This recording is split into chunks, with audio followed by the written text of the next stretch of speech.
webinar series directed to workplaces specifically. This is our fourth out of 5 sessions, and I have to say, this month is going by fast. So great to see you all. Now, again, we'll be starting in just a few more minutes, but as per previous weeks, the session is being live streamed on YouTube. So if anyone you know of are struggling with the Zoom meeting link at all, a link to the stream will be posted on chat for you today. On top of that, a recording of the session will be made available both on the WayAhead website and on that YouTube account. So feel free to access that later today as well. Again, you know how I roll. While we're waiting, I'd love to get us thinking just with a quick question. And for today, I just wanted to ask the question as to how much you identify with this following statement. So the statement is, in my last 12 months, my life has been full of changes. So if you feel like you've gone through a lot of changes in the last 12 months, put a 10. And then on a scale of 1 to 10, you can rate that. So 1, no changes at all. 10, most changes you could ever imagine. That'd be really fantastic. Excellent. Rolling in already. Fantastic. Quite a variety of answers, but tends to be above average or above 5, I would think. A lot of changes already. As those answers keep on rolling in, I'll just give it a few more minutes still, but just want to introduce myself again. My name is Edmund, and I am the program lead here at WayAhead Workplaces. Here at WayAhead Workplaces, we run many different initiatives to help individuals have a healthier and happier engagement with work.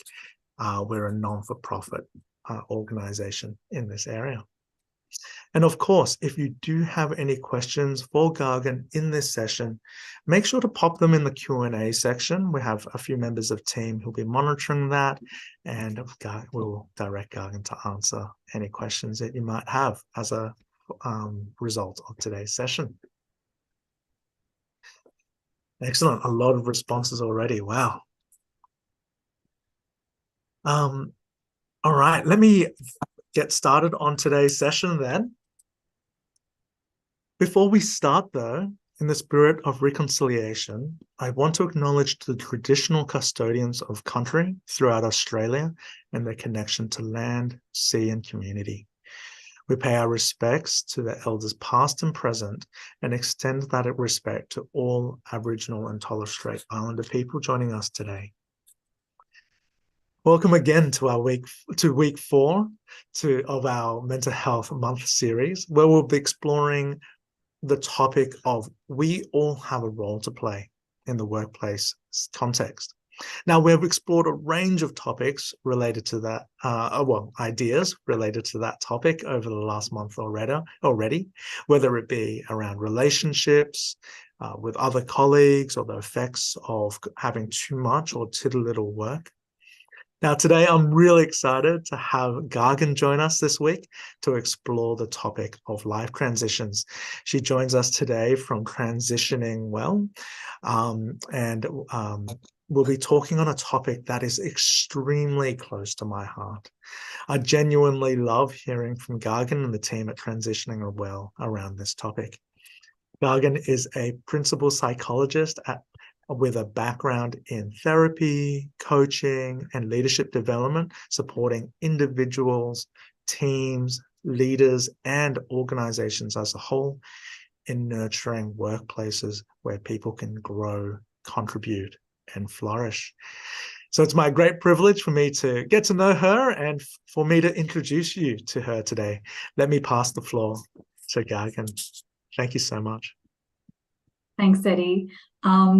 And what a lovely welcome and introduction. I kind of feel like I can't even fill the shoes that you've described. So thank you. It's an absolute honor to be here today, be part of Mental Health Month, and be able to contribute through our own little way in describing, an area that we're quite proud of, and an area that we feel that we've got some strength and expertise in.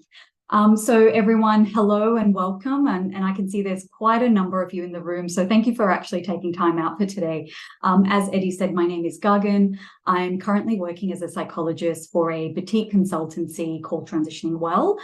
It's not hard to guess why we are chosen for this topic. I mean, our focus area as an organization is to look after all sorts of transitions, whether they're at work or life, and really make sure that organizations are able to get that process of moving through, the messy transitions in a right way. And it's an absolute, so like I said earlier, it's an absolute honor to be here and to take you through this.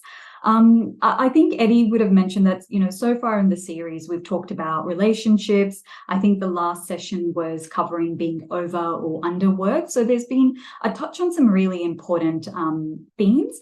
So today's focus will be really bringing that spotlight on exploring the stuff that happens to us in life, but the impacts of which influence our work, through changes in our perspective, our needs, our relationships, and the roles that we play as well.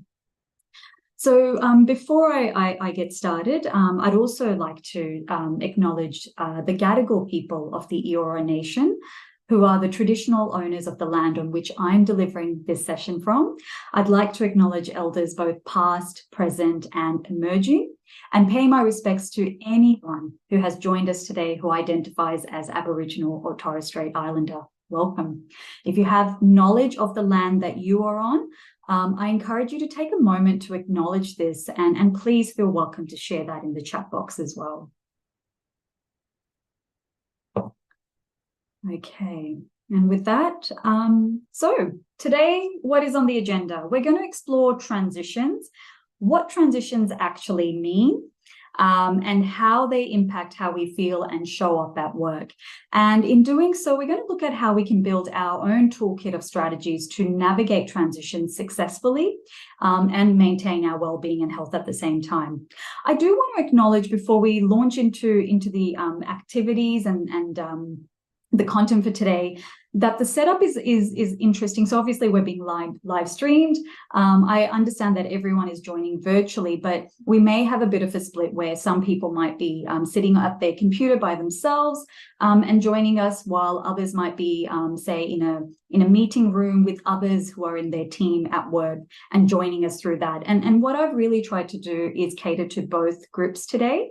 So so what I would recommend is, if you've got a paper and pen handy nearby, please go and get that. I'm going to get you to do quite a bit of self-reflection if you're sitting individually. And for those who might be clustered together in a group today, I'm going to get you to do a bit of discussion together. So although we won't hear everything, I really encourage participation in the chat. Feel free to add your thoughts and ideas, and also any questions you might have as well. So without further ado, let's launch into it. So what are transitions? I'm going to put this question to you, and I want you to take a moment to think about what you think the difference between a change and transition is. Are they the same? And if not, how might they differ? So give you a couple of minutes just to have a think. And again, I encourage you, if you've got a piece of paper and pen handy, or a tablet, or even if you're typing on your computer, just to make a note of what you personally think is the difference between change and transition. And I'm just going to open up the chat now. I can see, thank you for those who've put in the country, the land that they're acknowledging that they're standing on. Thank you so much. And we've got our first response. So Georgie, thank you. You're saying it's adapting to and making change to get to the change. Very interesting. Thanks, Georgie. I won't jump in with anything yet. I'll just get other people to start putting their thoughts and ideas in. We've got another response. Transition is the space between making and finalizing change.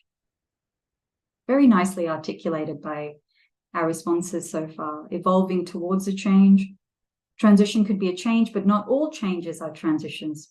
Very philosophical. We might park that one for a discussion later on. And we've got another one. I see transition as a life-changing or permanent change.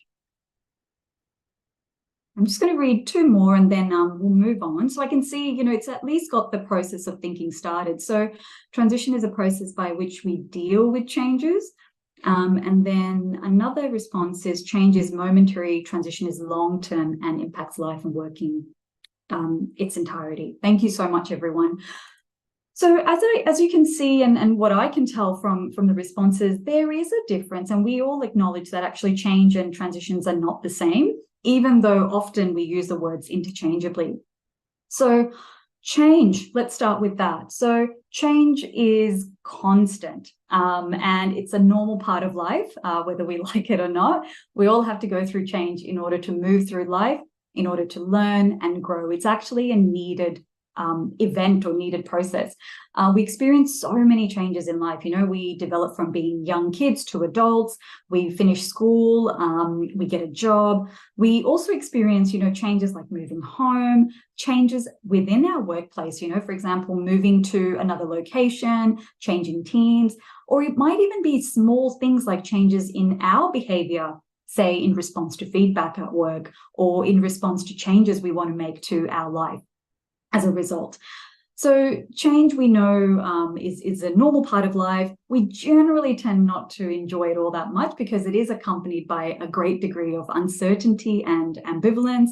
And the reason we don't like that is, look, our brains are hardwired to protect us by creating certainty and predictability, and that really helps us survive. So, change, whilst it's constant, can be anxiety-provoking, can be a stressful experience for people.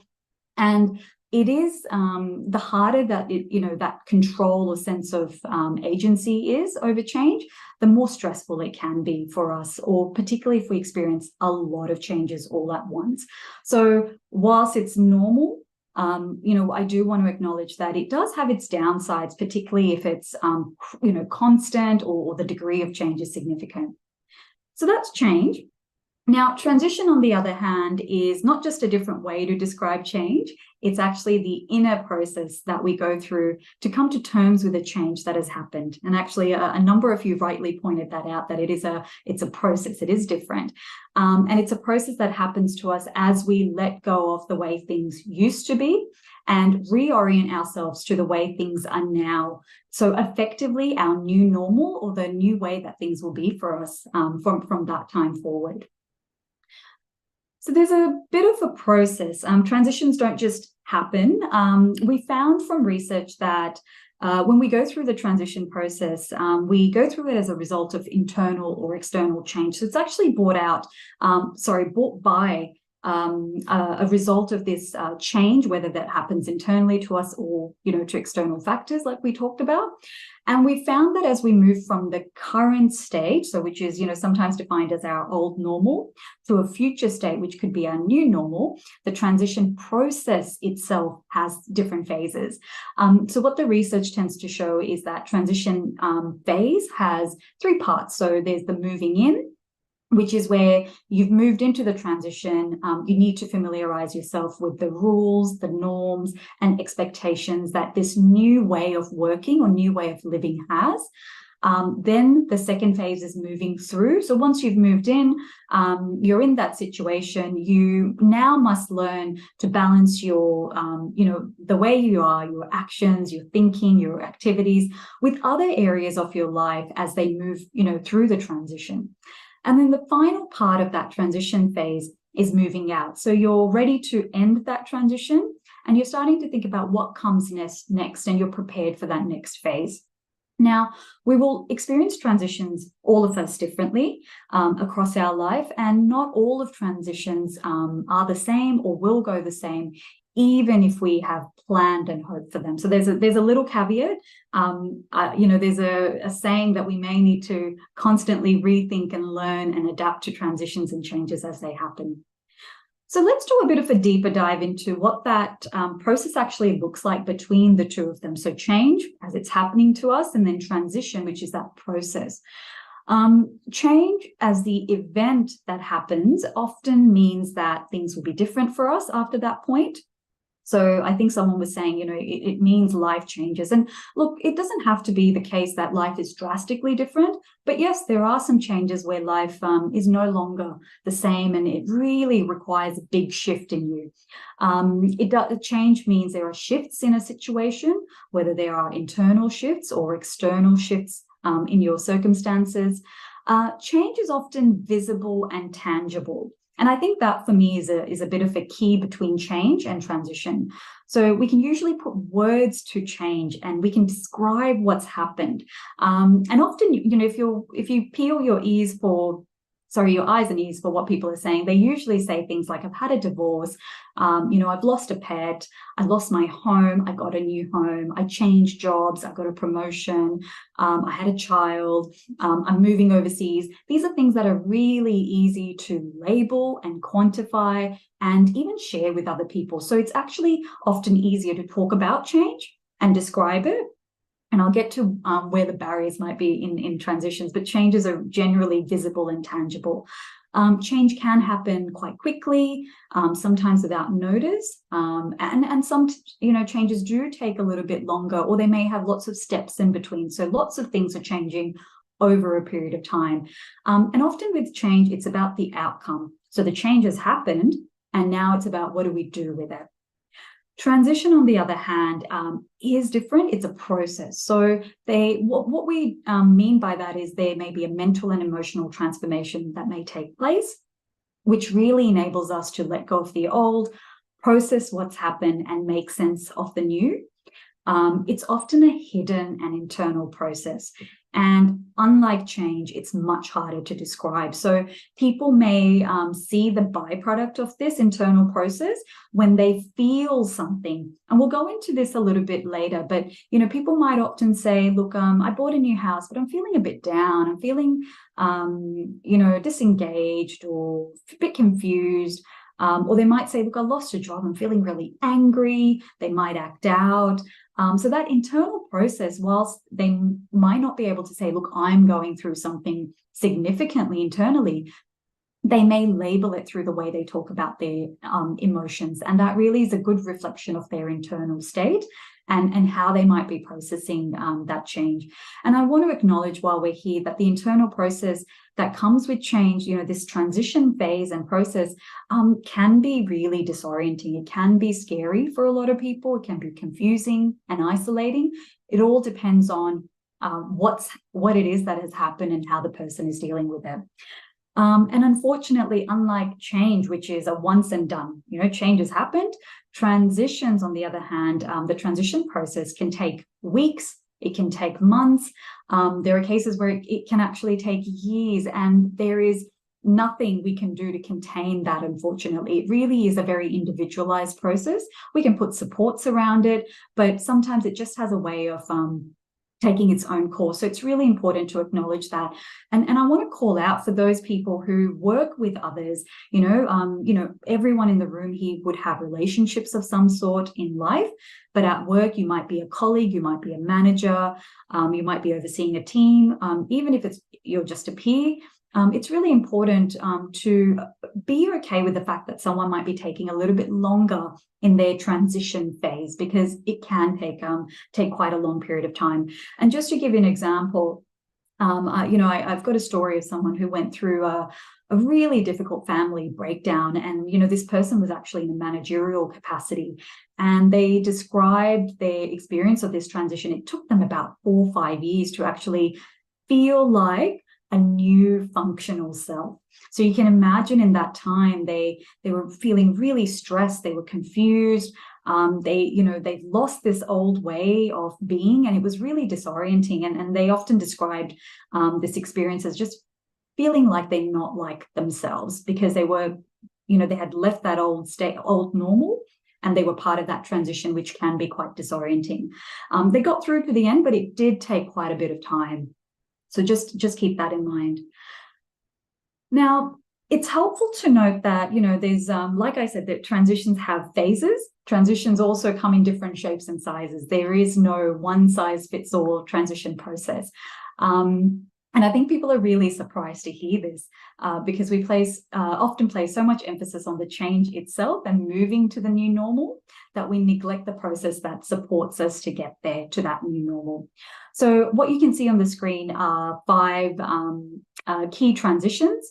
So I'm going to go through each one of them. And each one brings about different psychological vulnerabilities, different reactions, different coping strategies, because they are different in nature.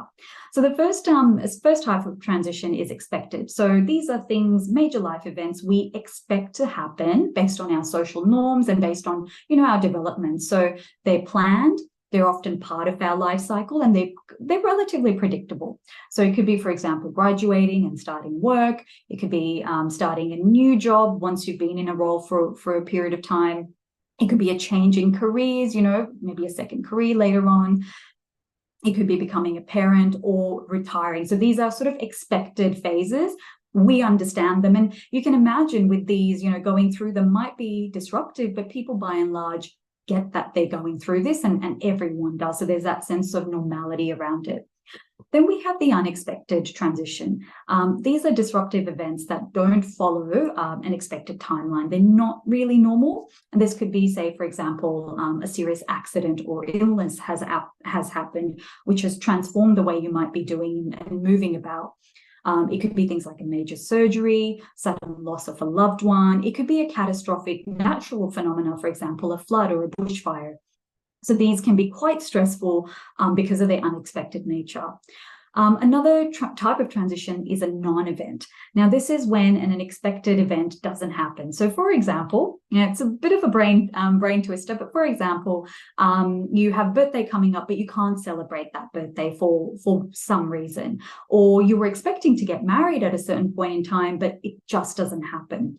Or you've been in your role for a long period of time and you were expecting a promotion, say after 2 years, but it just doesn't come. So it's really important that to acknowledge when the norm has been disrupted, because you do go through a transition phase then as well. And it's important for rituals to actually come into play here for non-event transitions to protect our well-being. There are also sleeper transitions. And these occur gradually without us really noticing. So, for example, we become a parent and you develop skills in parenting to become a parent, or you might learn to manage your emotions better after a difficult interaction or a series of difficult interactions at work or outside of work. Or you might develop resilience and growth or a change in your thinking and assumptions after, a series of setbacks or failures. So these are sleeper transitions. We don't think they're going to happen, but they are happening in the background. And of course, the final one is counter transitions. So it never rains, but pours. These are intense, heavy periods of transition. So with that, I'm going to now talk about and take you through what our experience of transitions can look like. So transitions can bring up a host of really complex emotions, thoughts, and sometimes they trigger old experiences we've had that might be similar. And how we move through this process really affects our ability to function and show up as we normally would. So pens and paper out. I'm going to get you to do another self-reflection moment. So take a moment now to think about a change you are currently experiencing. Or if you don't have one right now, pick one that you've recently gone through. So it's important that it's either a current change or you've gone through one recently. You may want to focus on a change you're experiencing in life as a result of change in your relationships or financial circumstances, for example. Or you could pick a change you're going through as a result of work. So it could be a work-related change. So pick one. I'll just give you a moment. And once you've picked your change, I want you to think about where you might be on that transition process. So the change, identify it. Now I want you to think about where you might be on that transition process we talked about in relation to this change. So are you moving into that transition process? Are you moving through it, so you're well and truly in it? Or are you in the process of moving out of that transition process? So just take a moment to jot that down. And if you're feeling brave enough, At the end, I might get you to also pop that in chat so we can all learn what different people's change and transition journey is looking like. And while you're writing that down or typing it up, I encourage you to give yourself this moment to pause and reflect. It's very easy in our busy lives to actually just go with the process of, things and the to-do lists, and it can be a really powerful experience to connect with that inner self. And I encourage you to do that. Okay, so once you've identified your change and you've, sort of jotted down where you might be in that transition journey, I want you to now think about the impact this change is having on you. So pay attention to the way you might be feeling, how you might be thinking, your ability to cope, and how you show up at work and in life. So the different roles that you have in life.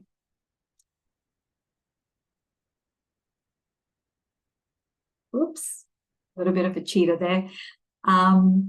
And I can see people already starting to put that in chat. So I might just open the floor, and if anyone's brave enough, please could I ask you to just note down in the chat what the change has been and the impacts of that change on you.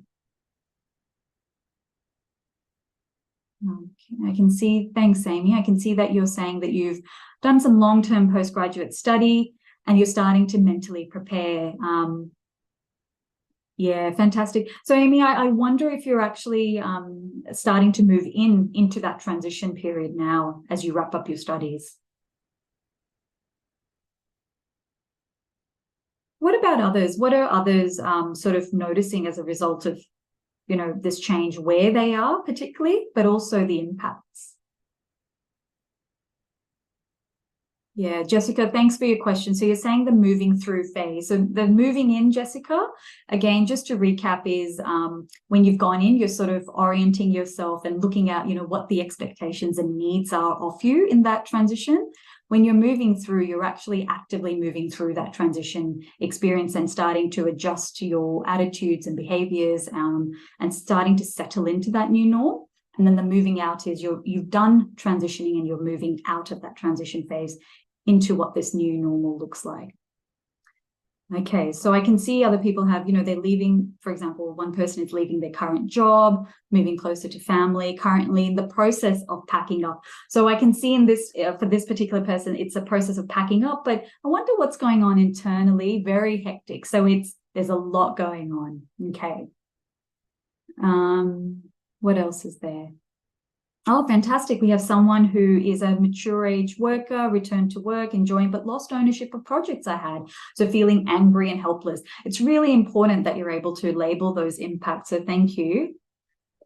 Becoming a mum, adjusting to work part-time. Yeah. So expectations of myself, my role and me as a parent. Absolutely. So, what I'm really loving as I'm reading these comments is people are starting to think about change and then the transition process. So the process is quite an interesting one, sometimes harder to describe, as I said earlier. But people are doing a good job of saying, look, it's either disorienting, it's, I'm thinking about things differently, or I might be angry because, it's not the process I wanted. Okay. All right. Thank you, everyone. I'm going to, just in the spirit of time we have together, and there's still a little bit more self-reflection to do, I'm just going to move on. So thank you, everyone. And keep that change, keep that process of transition in mind, because we're going to come back to it. So what research tells us, so, if we're thinking about the impacts of change, what the research tells us is that transitions can be quite positive and a point of growth and development, but they can also create psychological tension and vulnerability. In fact, what we find is that we're more psychologically vulnerable in times of transition, and we really need to take care of ourselves during this period. And I could see from the chat, a lot of people were saying, look, I'm moving home, but gosh, there's a lot to do and it's hectic, or I'm returning back to work after, becoming a parent. And geez, it's really, it's a process of me trying to reorient myself, who I am and who I am as a worker. So it is recognize that it is a point of psychological tension. We are more vulnerable to stress at this point in time. And this is where that hidden psychological experience can happen. So the feelings of confusion, sadness, fear, sense of loss, grief, And this process and experience, I want to say, is very normal. You know, when you think about it, it's disorienting. And if we have fewer protective factors and supports, or if the transition is especially sudden and difficult, the greater that psychological vulnerability is. So what I would say is it's really important to start by building an awareness of what that change is, where you are in the transition, which we've done, but also the awareness of the impact the transition is having. So we're going to do that as we go through the next few slides. Now, in terms of the inner state, you know, other than being more psychologically vulnerable at that time, you can imagine that that stirs up a lot of different emotions. So there may be fear, there may be worry, there may be excitement if it's positive, or pride. You know, I've got a new job, I've been promoted, I've got a new house. There may be overwhelm. You may be confused or embarrassed if it's not what you wanted. You might feel pleased or uneasy, apprehensive maybe. So there is a lot that we experience emotionally as a result of the transition process. I also want to call out that maybe you just don't have the exact words for what you're experiencing, feeling. Maybe there isn't an exact word for it. You know, you might find yourself feeling like a fish out of water, like a small fish in a big pool, or feeling like your heart's in your mouth. You know, you're really scared. So, you know, pay attention to the phrases that you're using to describe that transition process for you. These mixed and changing emotions are very normal. We will flow in and out of them, out of many of these actually, as we go through the transition process. And, you know, they are an unavoidable part of life. So being able to label them, acknowledge them, and know how to approach them can make a big difference. I often use the analogy of a ball in a swimming pool. You know, emotions are a little bit like a ball. You know, the more we try to repress and push that ball down into the water, the harder it is to keep that ball down. And the more likely it is it's going to come flying back and hit us in our face. And that often happens with our emotions. So if we kind of push our emotions to the side, we don't really pay attention to them, remember that ball in the water, it's going to come back at some point and hit us. So it's really important for starters to know what you are feeling, why, and what helpful thing you might be able to do about that feeling, especially if it's unpleasant or difficult to work with. And we call that emotional granularity. So without that emotional granularity, or being specific about your emotions, it's a bit like having all the blinkers go off in your car dashboard and not know what's going on. Emotional granularity really helps us identify which blinker or which light it is and what to do about it. And it helps us cope as well. And it's not surprising, you know, when we're going through transitions, we've got this whole host of emotions and we're feeling this way. The process of that transition, it does that to us because it changes so many different aspects of our life. According to the global transition expert, Nancy Schlossberg, who's done a lot of research in this space, she has identified that transitions can change our relationships, they can change our routines, our roles, and our assumptions about us, others, and the world around us. And the more severe and spread out that impact on those 4 areas, the less likely we are to cope well. So it's really important to pay attention. If you're not feeling so great about a transition, pay attention to what might be going on in different aspects of your life, you know, your roles, relationships, assumptions, and routines. We might find that people are all consumed initially when they go through a transition, you know, with these things, but gradually you will actually process the emotions, you will process the changes to these 4 areas of your life. So, and I'm going to get you to get your paper and pen out again, and another self-reflection moment. Let's revisit that change you all talked about and mentioned earlier, you know, that whether you were moving house or going back to work or moving and relocating. If you go back to that change, with this new information on impacts and psychological vulnerability in hand, I'd like you to have a go at really defining your emotional experience of that change. And I want you to take a stab at identifying how this change and transition has shaped your roles, routines, assumptions, and relationships. Okay, so 2 things: your roles, routines, assumptions, relationships, that's one. and think of the emotional experience you're having. So let's get to that emotional granularity we were talking about. So I'll give everyone a couple of minutes.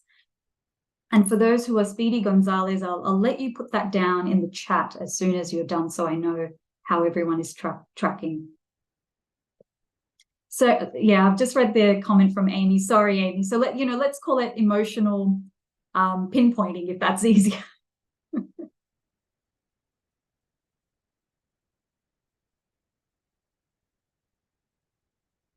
And yes, and it can be quite tricky.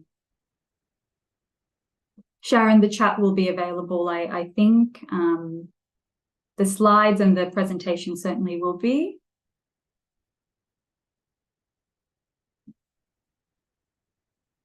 Okay.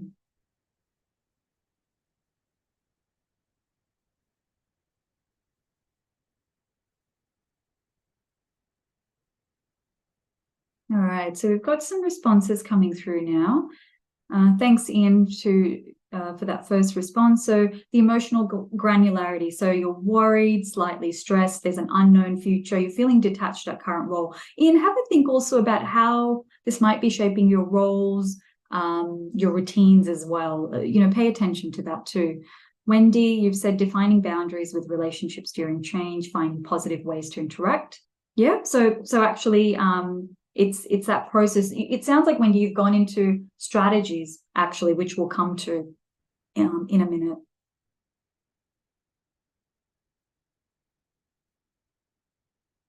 Yeah, Jessica, you have a question on the quote. I might just go back to that quote. So I think you were talking about, I think it was this quote. So during a transition, an individual is forced to take an unfamiliar path. The road of unfamiliarity can place the individual in a state of heightened vulnerability as he or she attempts to negotiate. Oh, no, this emotion slide. I'm really glad I'm paying attention to the chat. Thanks for correcting me, Jessica. This one. So emotional granularity is beneficial.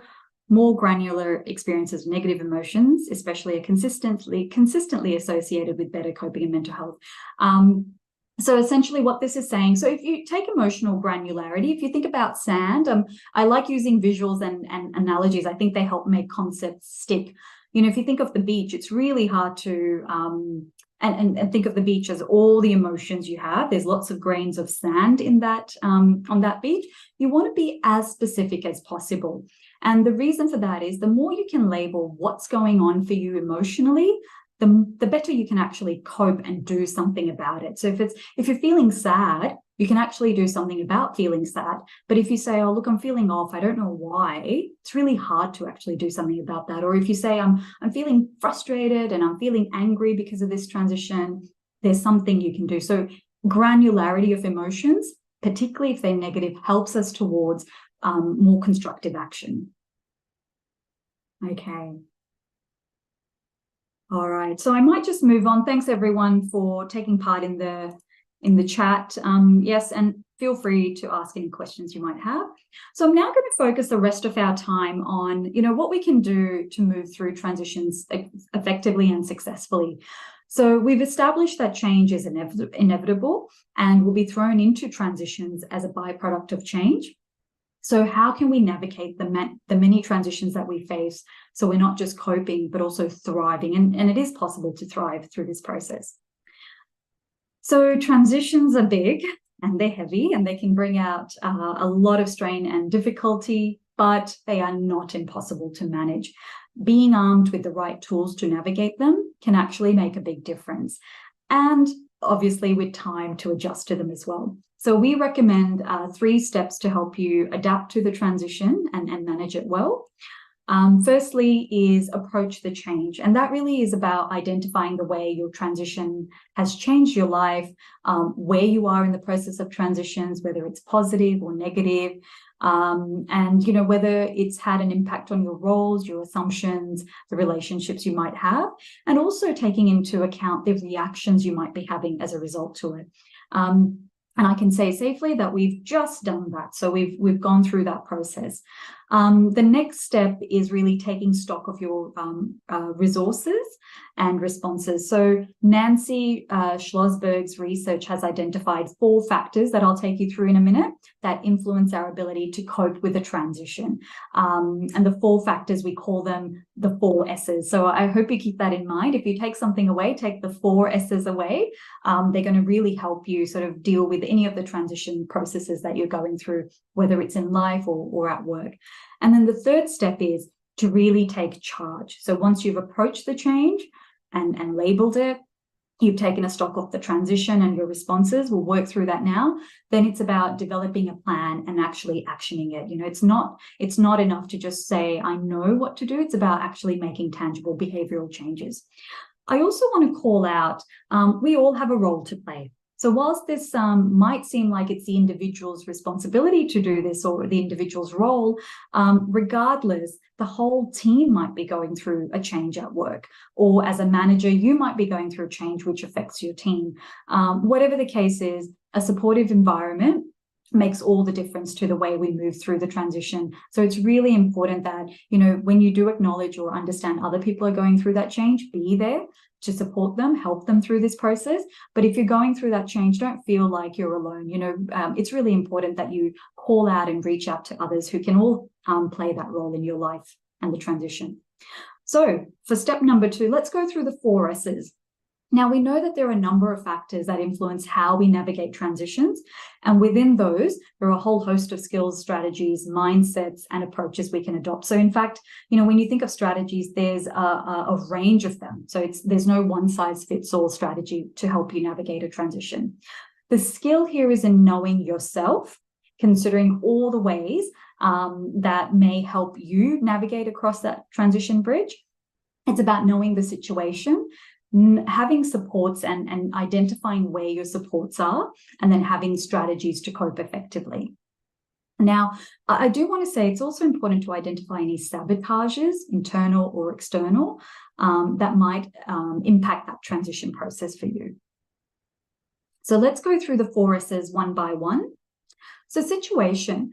Now, this is really about how you see the transition. This is your mindset, your beliefs about the transition. You know, as you contemplate and make a change, or whether you're weathering a change, think about, take stock and think about how you see that situation as it's unfolding for you. Is it positive? Is it negative? Is it expected? Perhaps it's unexpected. Is it coming at the best possible time in your life? Is it coming at the worst possible time? Are you dealing with more than one change and transition process happening? Remember, you know, these are really critical questions to be asking yourself and reflecting on, because they almost set the ground for you to cope better later on. If you're not ready, if you haven't set this ground up, it's really hard to cope effectively with the transition because you're almost not as prepared as you could be. And then think about, can I change the situation? You know, can you change anything about the load or resources that you have? Can you focus on any control that you can take in that situation? Remember, it is a period when you go through transitions of being more psychologically vulnerable. Our brains don't like being vulnerable. They like predictability. So can you give yourself and your brain some of that predictability and control in that space? Can you add to your resources? Can some things be parked right now? I mean, do you have to move houses, change a job, have a baby, and move countries all at once? You know, although some people do, but, you know, I think it's really important to think about, can I park something at this point in time, given what's going on for me? And in terms of your mindset, think about how you're going into that situation. And I'm just going to show you the factors on this slide that impact your perception of that transition phase. So your previous experiences, if you've had, for example, lots of negative experiences of change, that can have an adverse experience in how you might go about this particular transition process. Think about the desirability of that transition. You know, is this something you wanted? You're more likely to feel optimistic and better about this if it's something that you wanted rather than not. Think about whether you can plan with ease as you go through this transition, the timing of that transition. cultural acceptability. Some transitions are welcomed in your culture, perhaps. Others might not be so much, and you may feel like a fish out of water as a result. So, I call this the detective, being detective. So think about, how is this situation, how is this transition playing out for you? The second S as part of the 4 S's is self. So this is about who you are as a person and all the resources, the strengths, the blind spots, and everything that you come with. So here it's important to think about, do you have the inner resources and skills to deal with this transition? Do you feel overwhelmed or challenged? Do you have an optimistic outlook? How well do you know yourself, your boundaries and limits? And think about it in some ways as your personal demographic, your financial capability, your health, your energy levels, perhaps also whether you're optimistic or not.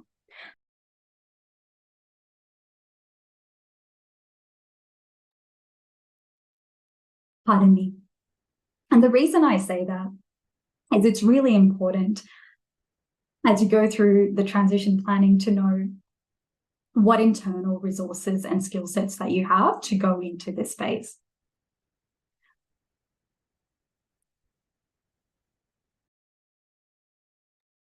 The next S as part of the 4 S's is supports. So here is where we're thinking about, look far and wide and think about, what external support do you have? Who are the people that you can count on? What resources do you have to deal with this transition? And remember, support can come in all different shapes and sizes. It could be your network of friends, could be institutions in the community itself. It could be your family unit, your intimate relationship, so a partner, for example. It could even be your neighbor, work colleagues, or virtual friends. You may have a virtual book club or a virtual community that you connect with. So think about, as you're going through a transition, what are the supports that I can lean on? And who are the people I can count on to help me navigate and get through this? The final S is strategies. And here, this is about how you cope and take action to manage the change and transition. So, the questions to be asking yourself here are, do you know when to take action? When is that right time? When to refrain from taking direct action? Can you change the way you see things or the strategies that you might be using? And how do you manage your reactions as you're going through this strategy? So there's a range of things that you can be doing here.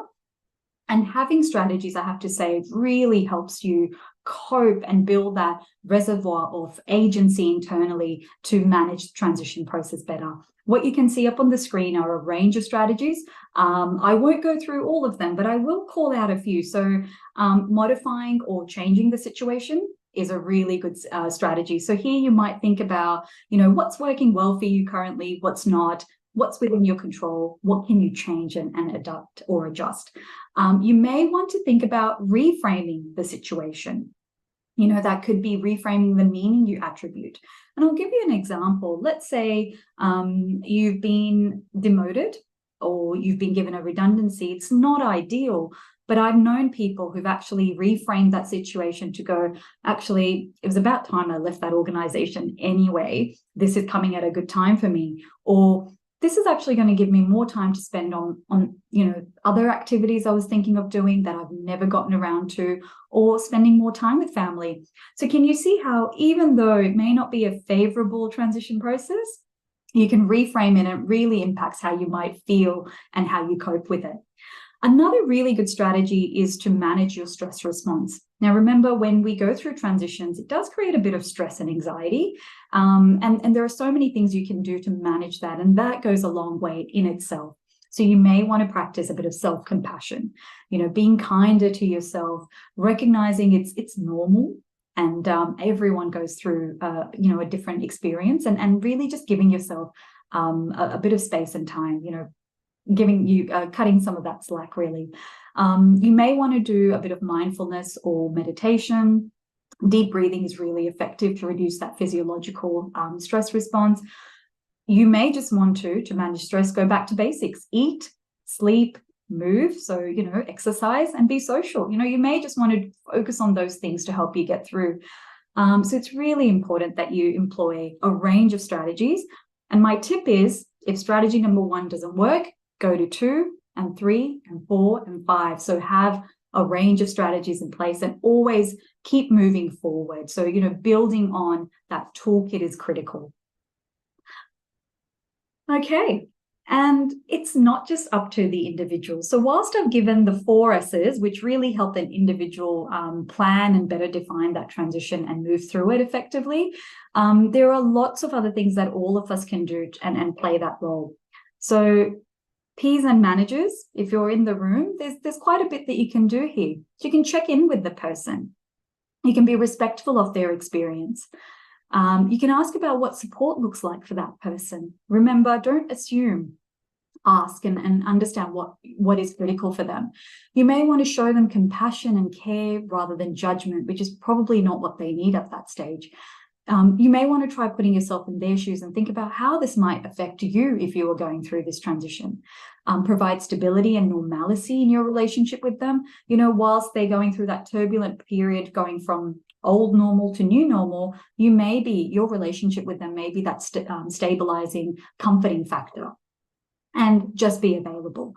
And you can do that in so many different ways. So check in regularly, make time and space to talk, be mindful of the changes in them, and listen without judgment or solutions. And I've also got up on the screen, providing support and tailoring approaches for local teams and individuals as well.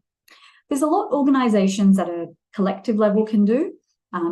Know the demographics of your organization, who's going through what, and really target approaches to them.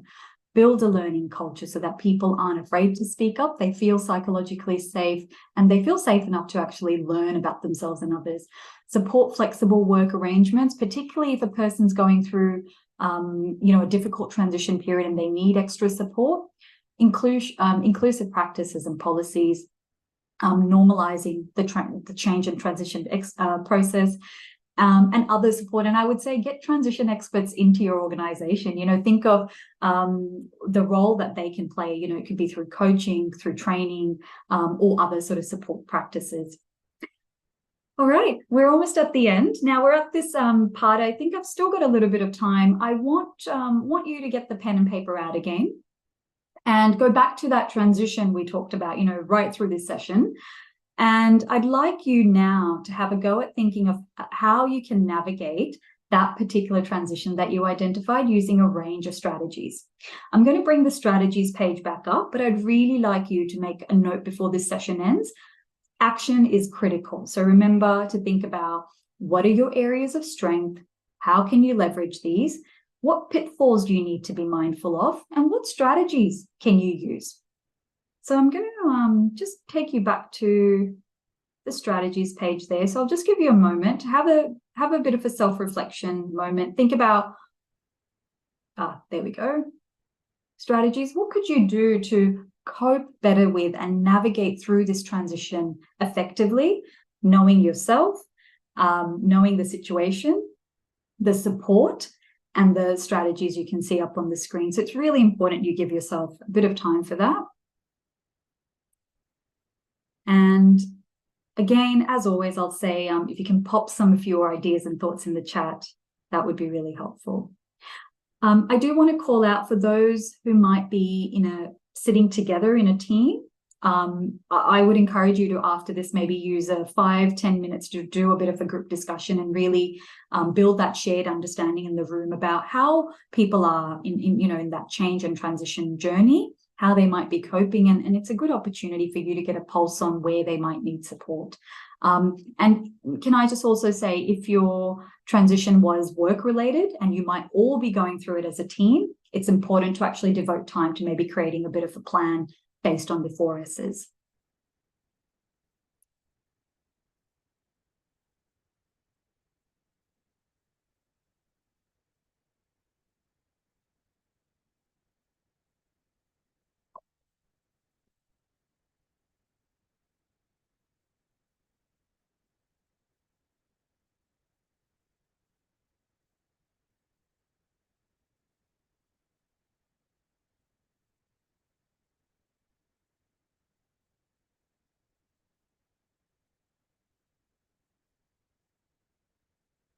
And while everyone's doing that, I'm going to just read some of the comments in the chat.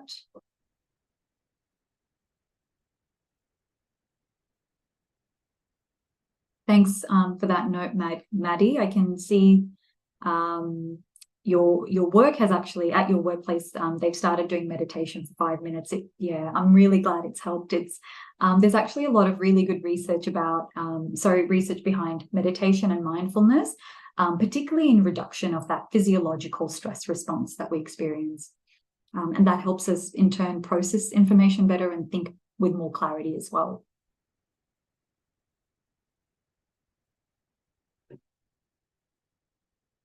Okay, thank you. There's someone who's just said after this session, it will be more time for myself to do what I want to do, travel and family.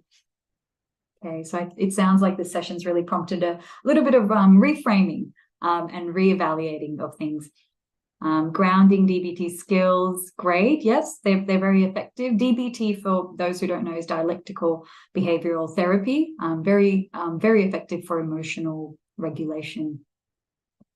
Someone else has gone to HR for help and ideas. Okay, great. So strategy 1, HR and help, hasn't worked as effectively. So you now can look to strategy number 2, which is potentially work somewhere else. Yep, and don't need to do that project. Yeah, fantastic. Okay, so yeah, so it's really important to, while people are discussing, self-reflecting and noting this down in the chat, I will say it's really important to acknowledge that you might be going through a transition as a result of a change. And that's perfectly normal. It's a very normal life experience. Without it, we won't grow and develop as people. So it's critical we go through that. But we have to acknowledge some transitions can be more difficult, and they bring about greater psychological vulnerability, a whole host of emotions, and impacts to roles, responsibilities, routines, and assumptions we might have about ourselves, others, and the world. And it's critical, therefore, to label all of this and understand what's going on, and then move on to planning and managing that transition phase. And you can do that through the 4 S's, which we just have gone through and you're probably working on. I hope you're working on, which is focusing on, really looking at your situation, defining it, how you see that situation. Look at yourself, all the resources and strengths, skills and experiences you have to deal with this, the supports around you, and then finally the strategies you can deploy.